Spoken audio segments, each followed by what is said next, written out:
As of about 8:53 p.m. Eastern Daylight Time, the last part of the convoy of the 4th Stryker Brigade, 440 troops, and seemingly nearly as many vehicles, the exact number was 68 armored Stryker vehicles, had passed through the Kuwait-Iraq border and were out of Iraq, symbolizing, and we emphasize the symbol part of that word, the last combat troops from the United States of America leaving Iraq, leaving 50,000. That's the released number, 50,000 troops to serve as advisors and trainers. Although the date of this was scheduled for the end of this month, the military did it a little early. The 18-month timetable drawdown announced in February of 2009 by President Obama was met with time to spare. Officially, this Operation Iraqi Freedom, three of the most unfortunate words in American history, perhaps, will continue till the 1st of September. But for all intents and purposes, this part is as closed as the gate behind that last vehicle is closed as of this hour. We'll be getting back out both to Rachel Maddow, who is in the international zone, the former green zone in Baghdad, and our own Richard Engel, who, along with cameraman Craig White, is, in fact, part of that now departed from Iraq convoy for the 4th Stryker Brigade. In the interim, I want to talk with my colleague Lawrence O'Donnell about some things that nothing is coincidence in terms of the public relations handling of the war. The statement that was issued today was from the State Department. The spokesman who appeared was from the State Department.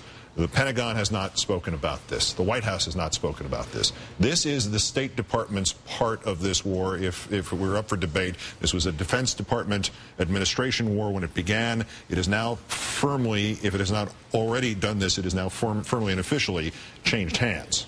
It has, and this was actually the original intent, was that the State Department was going to run a massive rebuilding operation. Donald Rumsfeld, in effect, seized control of that into the Defense Department before we actually invaded Iraq. But the State Department doing what it's about to do was in the original early war plans and reconstruction plans. The State Department has never really been tested on an exercise this big, this difficult, and in such a live-fire possible situation. One of the things the State Department is going to do, to begin with, is bring in about 7,000 private security force personnel. Now, you know, we're watching the removal of 440 troops tonight as the final removal of combat troops. We've seen this in the past when we try to look at what is the real force level in Iraq. You know, who do we count? Should we have counted Blackwater when Blackwater was there? A lot of people think we should have.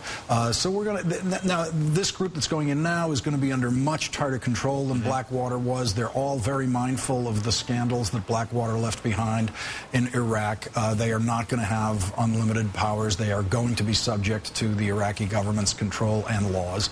And so we can expect, I think, reasonably a different standard of behavior there.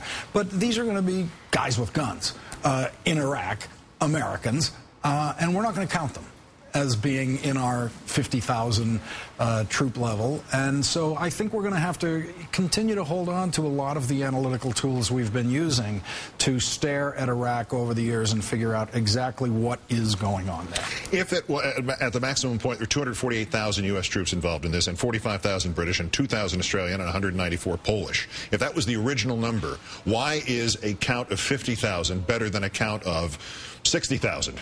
If you count the contractors. Well, there's some, you know, there's some strong parallels involved. As I mentioned earlier in the first hour of our coverage, 50,000 is what we have in Germany. Yep. At this distance from World War II, 50,000 can be made to sound like a perfectly reasonable number. And depending on how they're being used at this stage of this history, it may well be a perfectly reasonable number, especially when we consider that, unlike Germany, there's a departure date for the 50,000 that is reasonably close in time.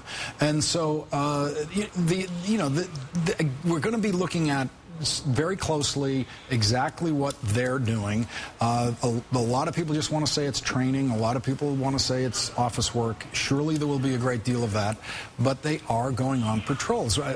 Jack Jacobs, when he was talking about earlier tonight, when he went to Vietnam as an advisor after the war was over, he was in combat every day. Yes, because he was an advisor, and that's what the advice is. You're standing there beside people in combat, saying, "Here's how we do it." That's right. Shoot. My advice to you is to shoot, or my advice to you is to run. Exactly. All right. Let's talk a little bit about the politics of that, and the politics of this night, and how it applies to the bigger picture politics of the next couple of months ahead. For that, we're rejoined by Howard Fineman of Newsweek and MSNBC. And what is this, and how does this play into it, and how is the White House being kind of a step removed from this extraordinary visual tonight? Why would they do it that way, and what's the overall impact in your estimation at this point, looking ahead to the midterms? Well, I think that's extraordinary, Keith, and a very, very good point. This is happening not like it happened at the beginning with the daisy cutters and the big explosions. It's happening quietly in a way. We're covering it in a sensational fashion, beautifully. But when Barack Obama gave a speech down in Florida a couple hours ago, he didn't mention the region at all. He talked only about the economy. In a strange way, these are both wars, the war in Iraq and the ones now still going on in Afghanistan, that the American people would rather forget about for the most part. They've concluded that the war in Iraq was a success, according to the polls, but I think that's almost a kind of willing suspension of disbelief. They just want to get it behind us as a nation. In the case of Afghanistan, the polls say it's very unpopular. As a war, the American people don't see the connection between these two wars and being safer as a people here at all. They know trillions have been spent. They know that thousands of lives have been lost. They've lost patience with it. And on the campaign trail, interestingly, these are not the dominant issues. It's the economy. It's unemployment. It's even the environment, all of which rank ahead of Afghanistan, which is still an unpopular war. Barack Obama gets credit for keeping his deadline, but it's not going to resonate in the fall elections. Yeah, and I include us in this equation. I'm not trying to say, well, everybody else ignored this. But for a practical matter, after the election of November 2008, Iraq stopped being a front-burner issue at almost all times. And there were exceptions, of course. But that happened, and it's not entirely the media's fault that something like that happens. It is also a function of government and the will of a people, is it not? Yeah, I think it's a function also of the American people. We have a tiered system here, Keith, in which we have large